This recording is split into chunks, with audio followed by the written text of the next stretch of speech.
আজকে কিন্তু আমার অনেক বিজি ডে। হ্যাঁ, আমার 10টার সময় একটা অপারেশন আছে, তারপরে সারাদিন কনফারেন্স। আমার ধানমন্ডি আসতে আসতে 6টা বেজে যাবে। তুমি কোনো মতেই 20টা বেশি পেশেন্ট রেখো না আজকে। কি 30 জন? ইম্পসিবল। আমি বললাম না আমার হ্যাভিং আ লং ডে। তোমার চাটা ঠান্ডা হচ্ছে। পারবো না, 10 মিনিট রিস্কেজুল করো। ওকে, থ্যাঙ্কস।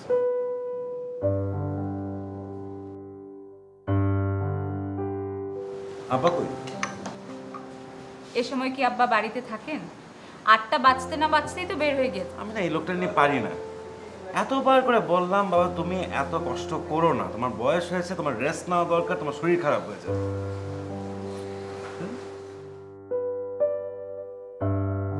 আচ্ছা, আব্বার চেম্বারে কি অনেক রুগী আসে? সেটা তো আসবেই, এত সস্তায় চিকিৎসা কোথা পাবে বলো? আব্বার ট্রিটমেন্ট কেমন করেন? অনেক এক্সপিরিয়েন্স তো, সিমটমসগুলো খুব ইজিলি বুঝে নিতে পারেন। কিন্তু কিন্তু কি? চিকিৎসার চেয়ে গালাগালি বেশি করেন না।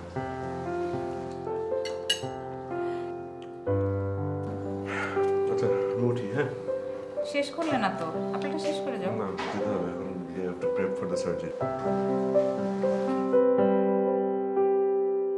হারামজাদা, বাজি, আচ্ছা হারামজাদা, ইচ্ছে করে একেবারে জুতো দিয়ে পিটিয়ে লাশ করে ফেলি। এই কি করেছিস তুই? এটা কি করেছিস? হাট তো একেবারে ছিদ্র ছিদ্র হয়ে গেছে, যেন পোকায় খাওয়া হাট। আমি আবার কি করলাম? কি করলি মানে? এই হাটটা এখনো কোনো মতে দুপুক দুপুক করে চলছে। তারপর যেটুকু চলছে সেটা যেদিন থেমে যাবে একেবারে অক্কা। কি কোন হুজুর, আমার হাত? আরে হাত বলিনি, হাট হাট যেটা এইখানে থাকে। হ্যাঁ, যে কোনো সময় তোমার এটা থেমে যেতে পারে। হুজুর, হুজুর আমার কি হবে হুজুর? কি হবে মানে? এখনো বুঝতে পারছিস না কি হবে না? হ্যাঁ, যেদিন হাটটা থেমে যাবে সেই দিন বুঝবি কি হবে। শোন রাজমালি, তুই হাতেমালি ব্যাপারীকে চিনিস? চিনি হুজুর। হ্যাঁ, ওর দোকানের পাশে একটা ছোট্ট জায়গা আছে। আমি ওকে বলে দেবো সেইখানে গিয়ে একটা চায়ের দোকান দে, এখন থেকে তুই চা বিক্রি করবি। হ্যাঁ, খরিদ্দারও অনেক পাবি ওই জায়গায়। কিন্তু চার দোকান করতে হলে তো অনেক টাকা পয়সা লাগবে, আমার কাছে তো। বুঝেছি, সেইটার ব্যবস্থাও আমাকে করতে হবে, তাই না? এমনি তো তোদের বিনা পয়সা চিকিৎসা করছি, তোদেরকে নানা রকম উপদেশ পরামর্শ দিচ্ছি, হাসপাতালে ভর্তি করাচ্ছি। এখন দোকান করতে বললাম, সেই টাকাটাও আমার কাছ থেকে নিবি, তাই না? হারামজাদা নচ্ছা। হুজুর, হুজুর আমার চোখ। থাম হতভাগা, আর কাদুরি গাইতে হবে না। কাল আসিস, আমার কম্পাউন্ডারের সাথে দেখা করলে কিছু পয়সা দিয়ে দেবে, তাই দিয়ে দোকান করবি। আর শোন, যে হুজুর কম। আর যদি কখনো শুনেছি যে রিক্সা চালাচ্ছিস, তাহলে জুতিয়ে ঠান্ডা করে দেবো। গাদার বাচ্চা, বাঁচলে হয় অত দেখি।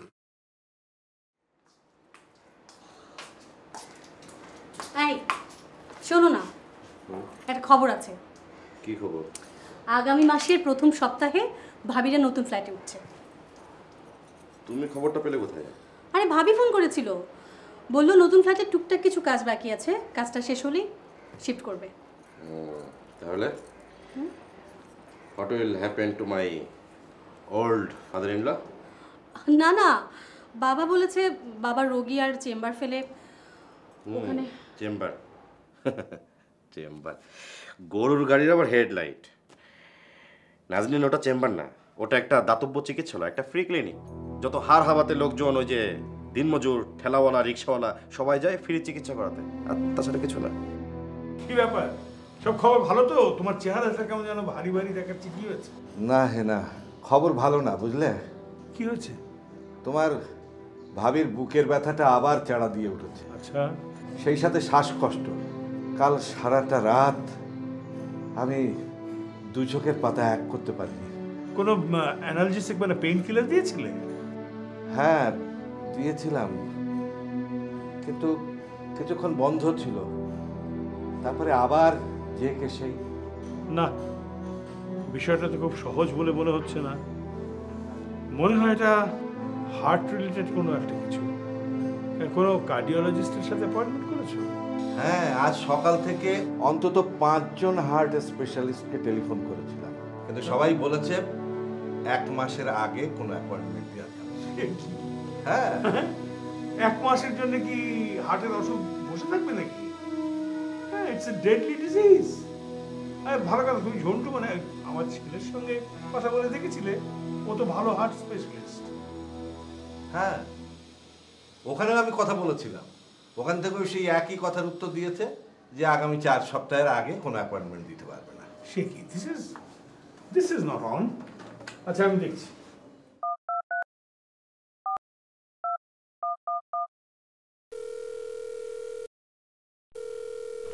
হ্যালো, কে? রঞ্জু? হ্যাঁ হ্যাঁ, আদাব আদাব, আমি বলছি। হ্যাঁ, এই শোনো, আমার এক বন্ধু, বিশিষ্ট বন্ধু, তার স্ত্রীর বুকে খুব ব্যথা হচ্ছে। আমার মনে হয় বিষয়টা হার্ট রিলেটেড। আরে বাবা, কেন খামাখা পুরনো গীত গাইছো? জানি তো বাবা, 100 বার তোমরা এইসব কথা বলে বেড়াও চারদিকে। জানি যে 1 মাস কোনো সময় নেই। আমার জন্য একটা স্পেশালি দেখো, দিস ইজ ভেরি ইম্পর্টেন্ট। পারলে আজকে অথবা কাল। আরে বাবা, কেন তোমরা ওই গদ বাঁধা কথা বলছো আমার সঙ্গে? মহিলা কি মারা যাবেন নাকি? হ্যাঁ, কবে? পরশু। হ্যাঁ, কটার সময়? 8টা, ঠিক আছে। হ্যাঁ, নামটা লিখে নাও, মিসেস মিনহাজ উদ্দিন, মনে থাকবে? এক্ষুনি লিখে নাও, পরশু রাত 8টায়।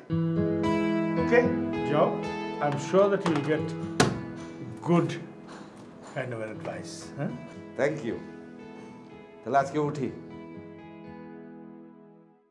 কে কে এই সুন্দরী রমণী? হ্যাঁ, দাদা, আমি সিমকি। সিমকি? সিমকি? আমার একমাত্র গার্লফ্রেন্ড সিমকি? কোথায় যাচ্ছিস এই অপরূপ সাজে? আজ আমাদের স্কুলে বর্ষবরণ অনুষ্ঠান, সেখানে আমি নাচতেছি। সে কি রে, তুই নাচবি? এমন সেজেগুজে নাচবি? আর আমি তোর একমাত্র দাদা, একমাত্র বয়ফ্রেন্ড, আমি সে নাচ দেখতে পাবো না? দাদা, এটা তো শুধু মেয়েদের অনুষ্ঠান, আমার সাথে শুধু আম্মা যাচ্ছে। আর কি দেখো ব্যাপার? বাবা, কাণ্ডটা। হ্যাঁ, তুই টিকলি আনতে ভুলে গেছিস? নাচের সময় টিকলি লাগবে না তোর? এ যা, একদম ভুলে গেছি, এক্ষুনি নিয়ে আসছি। সব ভুলে যায়, কি করবো আব্বা? বৌমা, দেখলে তোমার মেয়ের কাণ্ডটা? দেখলে কি ব্যবহারটা করলো আমার সঙ্গে? আব্বা, ও আবার কি করলো? আমার একমাত্র নাতনি আজকে সেজেগুজে স্কুলের স্টেজে নাচবে, আর আমি ওর একমাত্র দাদা। ও বলে কিনা আমার নাকি প্রবেশ নিষিদ্ধ, কেবলমাত্র মেয়েদের জন্যে। এটা একটা কথা হলো? জি আব্বা, এটা শুধুমাত্র মেয়েদের জন্য। তার মানে আমি আমার একমাত্র নাতনির নাচ দেখতে পাবো, এটাও মেনে নিতে হবে। ঠিক আছে। না না আব্বা, এটা কোনো কথা বললেন? আপনি অবশ্যই দেখতে পারবেন। আপনার নাতনি যে গানে নাচ করবে সেই গানটা আমি টেপ করে নিয়ে আসবো, তারপরে সেম কস্টিউম আর গয়না টয়না পরে আপনাকে আবার নতুন করে নেচে দেখাবে। জানো বৌমা, একটু আগে যখন ও সেজেগুজে শাড়ি পরে এসে আমার সামনে দাঁড়ালো, আমার মনে হলো আমি ওর দাদিকে যেন আমার সামনে দেখতে পাচ্ছি। একেবারে এক চেহারা, এক গায়ের রং, একটু তফাৎ নেই, একটু না। কি জানি আব্বা, আমি তো আমার শাশুড়িকে কখনো দেখিনি, শুধু ছবিই দেখেছি। হ্যাঁ, তা অবশ্য ঠিক। হঠাৎ করে বলা নেই খাওয়া নেই, সে আমাদের সবাইকে ছেড়ে চলে গেল।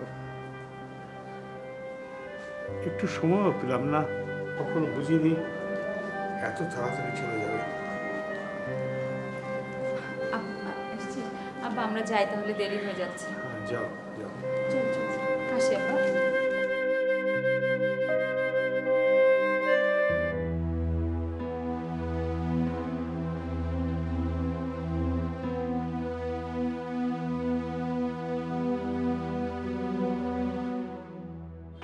প্রেশার তো নর্মাল। আপনার বয়সে প্রেশার ফ্লাকচুয়েট করাটা অস্বাভাবিক কিছু না। আপনার তো বুকে ব্যথা হয়েছিল পরশুদিন, তাই না? হ্যাঁ, আর কাল রাতে? হয়েছিল, তবে কিছুটা কম। চাচা, আপনাকে যে টেস্টগুলোর কথা লিখে দিয়েছিলাম ওগুলো করে আমাকে রেজাল্ট করে নিয়ে আসবেন, তারপর আমি next course of action decide করব। তো বাবাজি, তুমি কোনো ওষুধ প্রেসক্রাইব করলে না? আগের টেস্টের রেজাল্টগুলো দেখি তারপর প্রেসক্রাইব করে দেবো। কিছু মনে করো না বাবাজি, তোমার আব্বা তো রোগের উপসর্গ শুনেই সঙ্গে সঙ্গে ওষুধ লিখে দিয়ে থাকেন। চাচা, বাবা তো জেনারেল ফিজিশিয়ান, তো উনি যেসব রোগ নিয়ে ডিল করেন, যেরকম জ্বর, সর্দি, কাশি, পেট ব্যথা, নর্মাল যে জিনিসগুলো, ওগুলো উপসর্গ দেখেই ওষুধ দেওয়া যায়। আমাদের ফিল্ডটা তো আরেকটু কমপ্লিকেটেড। তা ঠিক, মানে হার্ট কিন্তু আমাদের সবচেয়ে কমপ্লিকেটেড কমপ্লেক্স অর্গানদের মধ্যে একটা, very difficult to deal with. তো এই জন্য আমাদের পক্ষে একটু ডিটেল না জেনে আসলে কোনো ধরনের ওষুধ টষুধ দেওয়াটা ইজ ভেরি ডিফিকাল্ট। তা ঠিক। এই জন্য আপনি টেস্টগুলো করিয়ে রেজাল্ট নিয়ে আসেন, তারপরে আমি নেক্সট স্টেপগুলো আপনাকে ডেফিনেটলি বলে দেবো। ঠিক আছে বাবাজি, তাহলে আজকে উঠি, চলো আসি বাবাজি। আসি বাবাজি। চলো। আব্বা এটা দিই। হ্যাঁ তোমার তো। আচ্ছা, কালকে মিনহাজের যাওয়ার কথা ছিল তোর ওখানে, ওর বউকে নিয়ে গিয়েছিল? জি আবার সমস্যাটা কি? ওইটা টেস্ট করতে দিয়েছি, ফেরত আসলে ভালো যাবে। তো টেস্টের জন্য কোথায় রেফার করলি? ওই হেলথ এড ডায়াগনস্টিক সেন্টার। হ্যাঁ, হেলথ এড ডায়াগনস্টিক সেন্টার ভালো কাজ করে। কি সর্বনাশ! আরে ওরা তো গলা কেটে নেবে, ভীষণ এক্সপেন্সিভ। কিন্তু ওদের ডায়াগনস্টিক সার্ভিস ভালো এবং এই ক্ষেত্রে দরকার। আহা, মিনহাজের অ্যাফোর্ডেবিলিটিটা দেখবি, বেচারা অত ওয়েল অফ নয়। বা আপনি তো জানেন heart is a very complicated matter, এখানে শুধু সস্তার কথা চিন্তা করলে তো হবে না। না না, বুঝলাম, সবই বুঝলাম, কিন্তু একটা মানুষের সঙ্গতির বিষয়টা তো দেখতে হবে নাকি? হি কান্ট অ্যাফোর্ড ইট। দেশের বেশিরভাগ মানুষই এত হাই কস্ট অ্যাফোর্ড করতে পারে না হেলথের জন্য। এটা নিয়ে ভাববি না তুই? আপনার কথাটা ঠিক, কিন্তু পুরোপুরি ঠিক না। তার মানে? এই দেশের মানুষের নেচার আপনি জানেন না। এদের টাকা থাকলেও এরা ভাব করবে যে এদের কোনো টাকা নেই, অসহায়ত্বর ভান করে ডাক্তারদের কৃপার অ্যাডভান্টেজ নেওয়ার চেষ্টা করবে। হয়তো কিছু মানুষ এরকম করে, সবাই নয়। আপনার একটা কথা বলি, বল। এই যে আপনি আপনার চেম্বারে প্রতিটা পেশেন্টের জন্য 50 টাকা নেন আর হাউস কলের জন্য 100 টাকা নেন, এটা নিয়ে আপনার পিছনে মানুষ আপনাকে নিয়ে হাসাহাসি করে। কীরকম? তারা বলে যে আপনি নিশ্চয়ই কোয়ালিফাইড ডাক্তার না, কোয়ালিফাইড হলে তো এত কম পয়সায় মানুষের চিকিৎসা করতেন না। শোন ঝন্টু, আমাদের দেশের নিয়মটা কি জানিস? যখন যে কোনো জিনিসের ডিমান্ড বাড়ে, অমনি সেই পণ্য কৃষি সার্ভিসের দামটা বাড়িয়ে দেওয়া হয়। বুঝতে পেরেছিস? চিকিৎসার ক্ষেত্রে কিন্তু এর কোনো ব্যত্যয় হয়নি। যতই দেখা যাচ্ছে ভালো চিকিৎসার প্রয়োজন, ভালো ডাক্তার পাওয়া যাচ্ছে এবং ভালো ডাক্তাররা বুঝে যাচ্ছে যে তাদেরকে প্রয়োজন আছে, তেমনি তারা তাদের সমস্ত বিষয়ের দামগুলো বাড়িয়ে দেয় আপনা আপনি। তোরা মেডিকেল সায়েন্সকে মেডিকেল বিজনেস করে ফেলছিস, বুঝতে পেরেছিস? যত সব তোমাদের ওই ক্যান্ডারিয়া ভাষা সম্পর্কে একটু কথাবার্তা বলে আসলাম। আমি বুঝলাম না এত ফিস ফিস করে বলবার কি আছে। আচ্ছা, আর আমাদের ওই বাড়ি নিয়ে তোমার এত কথাবার্তা কিসের? তোমাকে কি এই ব্যাপারে কেউ দায়িত্ব দিয়েছে? আরে না, মানে বাজারটা একটু যাচাই করে আসলাম। বুঝো না কেন? শোনো, মানে তুমি তো জানো যে বর্তমানে এই পুরনো বাড়ির মানে হাই ডিমান্ড। জায়গার পরিমাণ আর লোকেশন শুনে নাসির কি বললো জানো? কি বললো? নাসির বললো এই জায়গার উপর যদি একটা হাই রাইজিং বিল্ডিং উঠলে আমরা মনে করো যে মিনিমাম 8টা ফ্ল্যাট পাবো। থামো তো, স্বপ্নে পোলাও খেও না। সবচেয়ে বড় কথা হচ্ছে ওই বাড়ি বাবা কখনোই ডেভেলপারকে দেবে না। দেবেন না?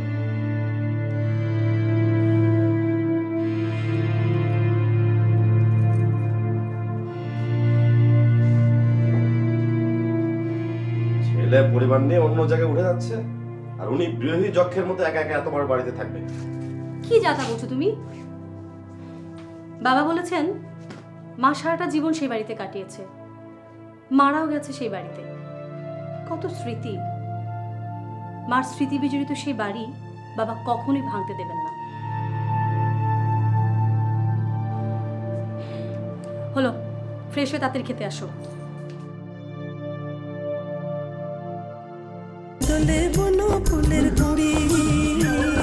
কি হয়েছে? কি পেটে অসম্ভব ব্যথা। কার? বমি, আমার বউয়ের। তুই আমার কাছে এসেছিস কেন? হাসপাতালে নিয়ে যা। হুজুর কেমনে নিয়ে যাবো হাসপাতালে? সে তো উঠতেই পারে বিছানা থেকে। অ্যাম্বুলেন্সকে খবর দে, এসে নিয়ে যাবে। আমি চেষ্টা করছি হুজুর, অ্যাম্বুলেন্স পাই না হুজুর, আমি চেষ্টা করছি। না বলি ওই বেডরুম থেকে আমার ডাক্তারি ব্যাগটা নিয়ে আয় তো। আরাম করে বসে আমার নাতনির নাচ দেখছিলাম, সেই উপায়ও নেই। আমার জীবনটাকে জ্বালিয়ে ছাড়কার করে দিল। হুজুর মাফ করুন হুজুর। চুপ কর। হ্যাঁ চল, একে দে। যাও আগে যাও, তোমার বাড়ি চিনি না, কোথায়? ভেরি গুড নিউজ চাচা। চাচির হার্টের কোনোই সমস্যা নেই, নো ব্লকেজ। তাই নাকি বাবাজি? শুকর আলহামদুলিল্লাহ। কিন্তু বাবাজি এই পরশুদিন যে ওর বুকের ব্যথাটা, ওইটা মনে হয় গ্যাসের ব্যথা, কোনো অসুবিধা নেই। আমি ওটার জন্য একটা ওষুধ দিয়ে দিচ্ছি, ওটাও ঠিক হয়ে যাবে। তবে চাচি এখন থেকে কিন্তু খুব কেয়ারফুল থাকতে হবে। হ্যাঁ, তুমি আমাকে বড় একটা দুশ্চিন্তা থেকে রক্ষা করলে। কি বলে যে তোমাকে ধন্যবাদ দেব? ধন্যবাদ তো দেবেন আল্লাহকে, যা করেন উনি করেন, আমরা তো নিমিত্ত মাত্র। এ কি করছেন?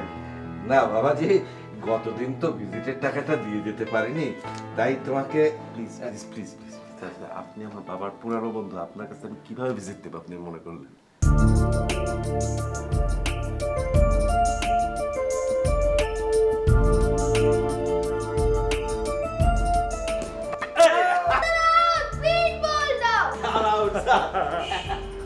নে, এই আমি হেরে গেলাম, তুই জিতে গেলি। ভাই দাদা জিতবো কি করে? আমি তখন পর্যন্ত ব্যাটিং করতে পারলাম না। তুমি এখন বল করো, আমি ব্যাট। আবার বলও করতে হবে আমাকে? আচ্ছা আমি বল করতে গেলে তো মরেই যাবো, ব্যাটিং করতে করতে তো শেষ হয়ে গেছে। আচ্ছা তুই কি চাস তোর দাদা কালে মরে যাক?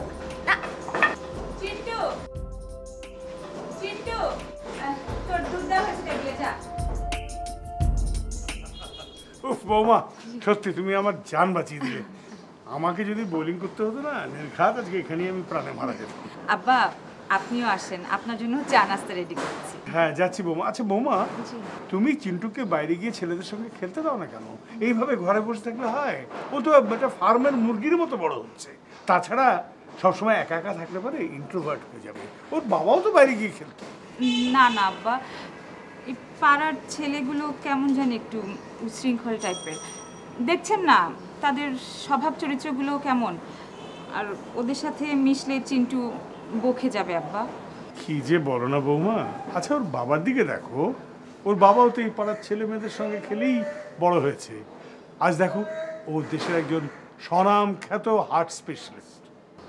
জি আব্বা, সবই ঠিক আছে, কিন্তু আগের দিনের কথা আর এখনকার কথা কি এক হলো আব্বা? দেখছেন না প্রতিদিনই টেলিভিশনে কেমনভাবে ড্রাগস, রাহাজানি, বাচ্চা ছিনতাই হয়ে যাচ্ছে। না না আব্বা, চিন্টু এ পাড়ার ছেলেদের সাথে মিশবে না, কিছুতেই না। আব্বা আসেন, চা ঠান্ডা হয়ে যাচ্ছে।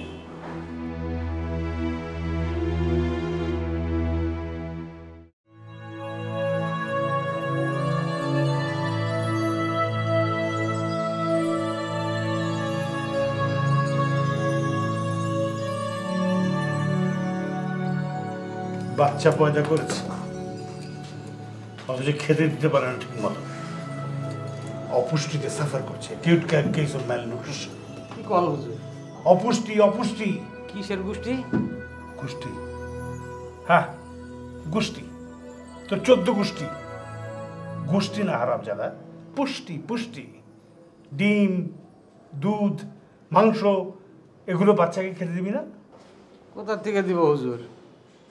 ফলের দোকান চালাই, ওই ফরমালিনের ভয়ে খদ্দের কমে গেছে, এখন শুধু লোকসান আর লোকসান।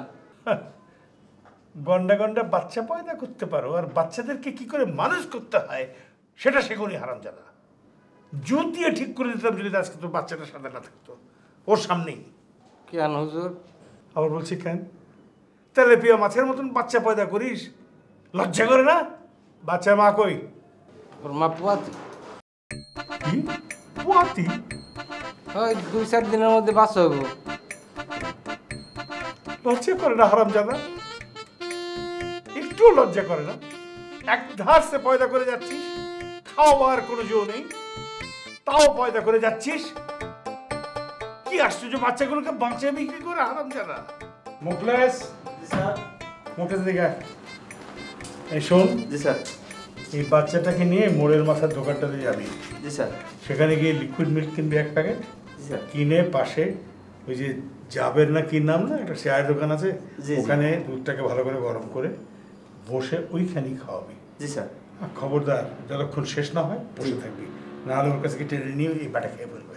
এবারে দয়া করে গাত্রোত্থান করে, হ্যাঁ, আমাকে কৃতার্থ করে। এগুলো এক একটা এসে পড়ে আমার মাথার উপরে। আমি যে এগুলোকে নিয়ে কী করবো? রোজ কমপক্ষে 40 জন, আর আমার সবাইকে দেখতে হবে। ভালো একটা কাজ পেয়েছি। ছি,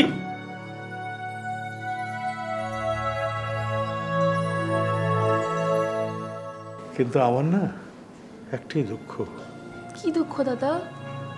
আমি বোধহয় তোর বিয়েটা দেখে যেতে পারবো না, তার আগেই দেশে যাব। কি যে বলো না দাদা, তুমি অনেক অনেক দিন বাঁচবে। সত্যি? সত্যি। আচ্ছা বেশ, তাহলে রোজ ঘুমোতে যাওয়ার আগে তুই আল্লাহর দরবারে প্রার্থনা করিস, বলিস আল্লাহ তুমি আমার দাদাকে ততদিন বাঁচিয়ে রাখো যতদিন আমার বিয়ে না হয়।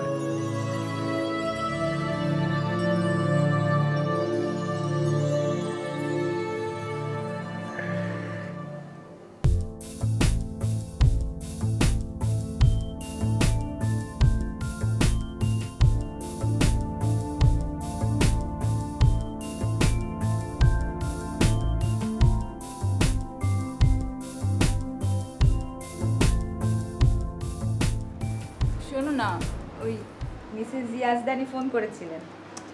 কি বলে? বললো আমাদের সব কিছু নাকি কমপ্লিট, আমরা যেভাবে যেভাবে বলেছিলাম। কিচেন ক্যাবিনেটে নাকি 1 কোট রং দেওয়া হয়ে গেছে, master bed, sofa, chester drawer, everything is complete. এখন আমরা যেদিন যাব সেদিনই উঠতে পারবো ফ্ল্যাটে। তো তোমার কবে ফ্রি আছে? ওকে, তাহলে সেদিন বাচ্চাদেরও স্কুল বন্ধ আছে, আমরা তাহলে গোছগাছ করা শুরু করে দিই, কি বলো? Thank you. আমি যাই তাহলে।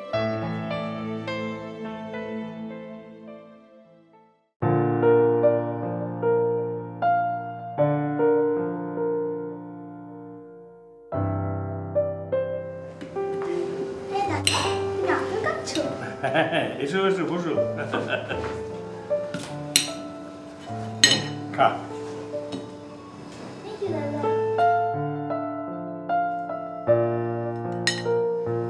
দাদা, হ্যাঁ, তুমি নাকি আমাদের সাথে আমাদের নতুন বাড়িতে যাচ্ছ না?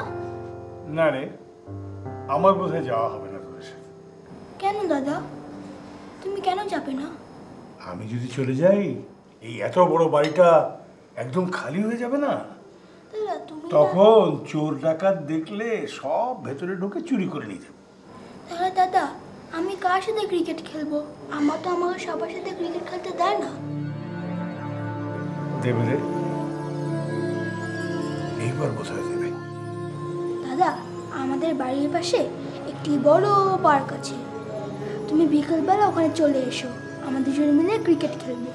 এই বুড়ো বয়সে আমি যদি তোদের সেই বিরাট বড় পার্কে তোর সঙ্গে ক্রিকেট খেলতে যাই, লোকে আমাকে উন্মাদ ভেবে হাসবে।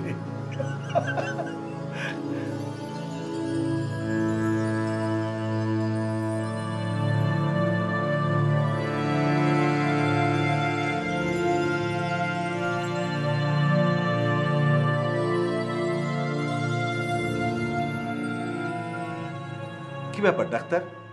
খবর পাওয়া মাত্রই আমি দৌড়ে চলে এলাম। কিন্তু খবরটা কি? শুনলাম তোমার ছেলে নাকি এই এতদিনের বাড়ি ছেড়ে সপরিবারে গুলশানে তার নিজের ফ্ল্যাটে চলে যাচ্ছে। হ্যাঁ, এই খবরটা তুমি ঠিকই পেয়েছো। কেন নিজের এতদিনের পৈতৃক বাড়ি ছেড়ে? শোনো, চেম্বার করে ধানমন্ডিতে, হাসপাতালে যায় গুলশানে, ওর বাচ্চারা স্কুলে যায় উত্তরায়, তো গ্যান্ডিরিয়া থেকে রোজ কমিউট করে কি সম্ভব? আজকালকার দিনে যেই রকম পথে জ্যাম, যাওয়া আসা, সে রাত 10টার আগে 12টার আগে ওদের জীবনই শেষ হতো না। ঠিকই করেছে। কিন্তু তাই বলে বুড়ো বাপকে এরকম একা ফেলে রেখে? না না না, ও বেচারাদেরকে দোষ দিও না, ওরা যথাসাধ্য চেষ্টা করেছিল। আমার কথা ভেবে দক্ষিণ খোলা 5 রুমের একটা ফ্ল্যাট নিয়েছে গুলশানে। চিন্তা করতে পারো, কিন্তু আমি নিজেই চাই না।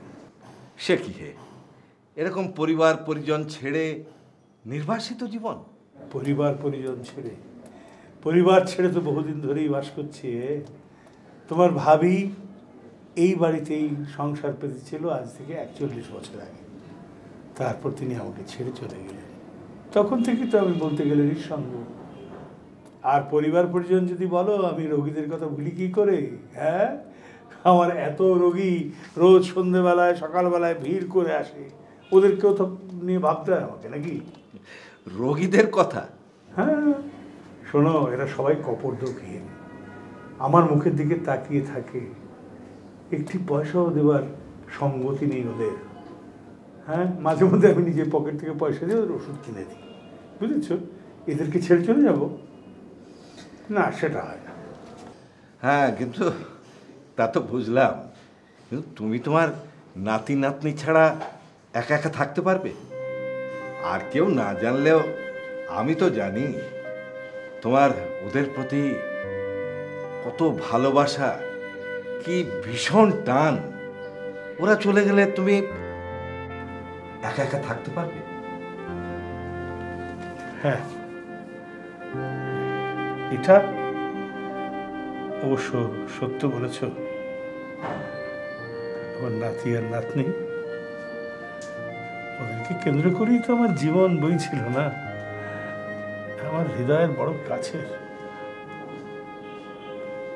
একটু অসুবিধা হবে, কিন্তু মানুষ তো আফটার অল।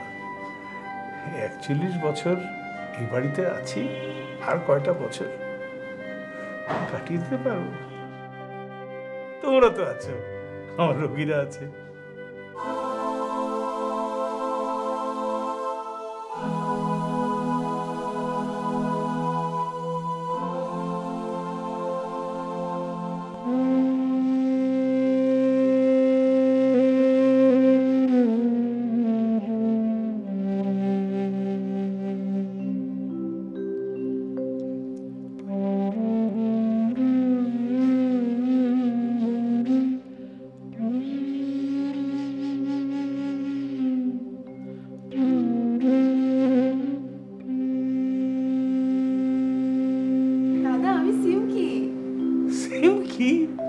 আমার একমাত্র গার্লফ্রেন্ড সিমকি, কোথায় যাচ্ছিস এই অপরূপ সাজে? আজ আমাদের স্কুলে বর্ষবরণ অনুষ্ঠান, সেখানে আমি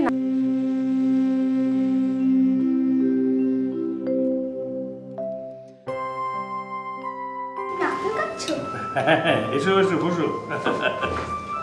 তাহলে দাদা, আমি কার সাথে ক্রিকেট খেলবো? আমার তো আমাকে সবার সাথে ক্রিকেট খেলতে দেয় না। দেবে রে, এইবার বোধহয় দেবে। দাদা, আমাদের বাড়ির পাশে একটি বড় পার্ক আছে, তুমি বিকেলবেলা ওখানে চলে এসো, আমাদের দুজন মিলে ক্রিকেট খেলবো।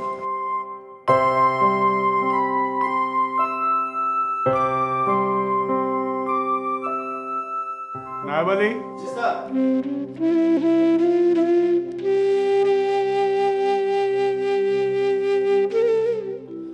নায়াবালি, টেবিল খালি কেন? স্যার, সবাই তো। হ্যাঁ, কিন্তু আমি তো এখনো আছি।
ওরা চলে গেল রাহেলা।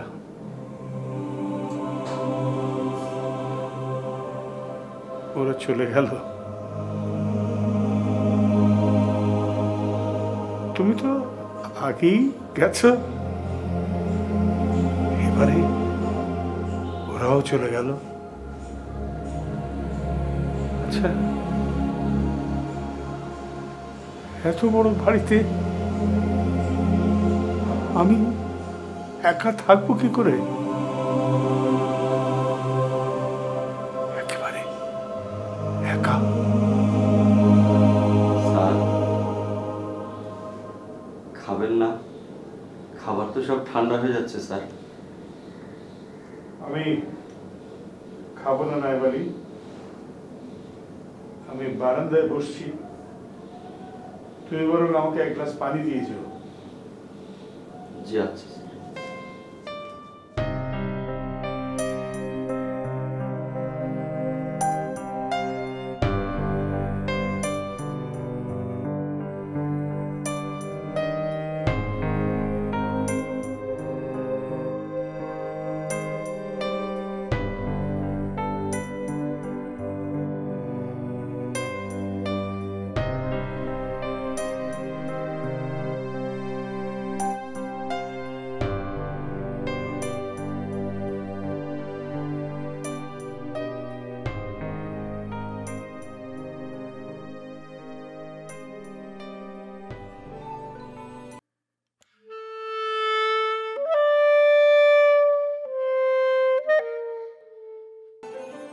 নাইবালি, নাইবালি স্যার, হ্যাঁ একটু এদিকে আয়। আমার বুকে বড় ব্যথা হচ্ছে রে। জি স্যার। ভীষণ ভীষণ ব্যথা হচ্ছে, শ্বাস নিতে পারছি না। একটু একটু ঝন্টুকে ফোন কর না, বল যে আমার বুকে ভীষণ ব্যথা, প্লিজ। জি যা, একটু তাড়াতাড়ি কর। জি তাড়াতাড়ি।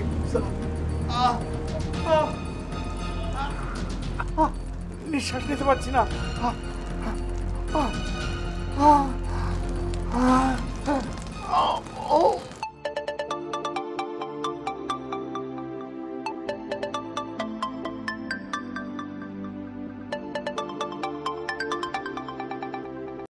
হ্যালো হ্যালো স্যার, বড় স্যারের বুকে খুব ব্যথা।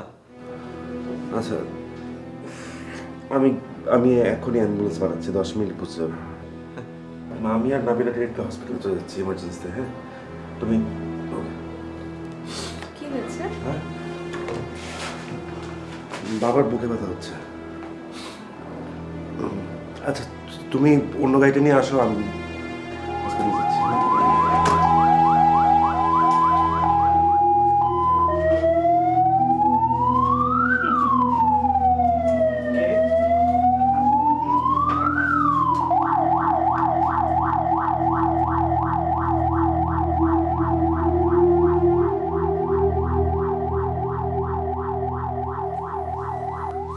কি মনে হয় বিধান চাচা, ডাক্তার সাহেব সুস্থ হয়ে ফেরত আসবেন তো? Is already dead. What? Dead? মানে মারা গেছে? কি বলছেন আপনি? আমি এখানে এসে পৌঁছবার আগেই মারা গেছে। এসে দেখলাম পালস নেই, শ্বাস প্রশ্বাস পড়ছে না,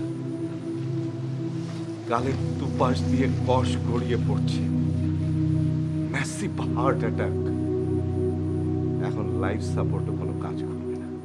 চাচা, আপনি যখন দেখলেন ডাক্তার সাহেব মারা গেছেন, তখন ওনাকে আবার অ্যাম্বুলেন্সে করে হাসপাতাল কেন পাঠালেন? সাইদের ছেলে দেশের একজন বড় ডাক্তার, বাবার খবর শুনে সাথে সাথে সে অ্যাম্বুলেন্স পাঠিয়ে হাসপাতালের এমার্জেন্সিতে অপেক্ষা করছে। আমি যদি অ্যাম্বুলেন্স ফেরত পাঠাতাম তাহলে ভাবতো যে আমাদের অবহেলার কারণেই তার বাবা মারা গেছেন। রাত হয়েছে সেলিম, বাড়ি যাও। নাজির, তুমিও যাও। আমি নাইওয়ালি না আসা পর্যন্ত অপেক্ষা করব, ঠিক আছে? যাও।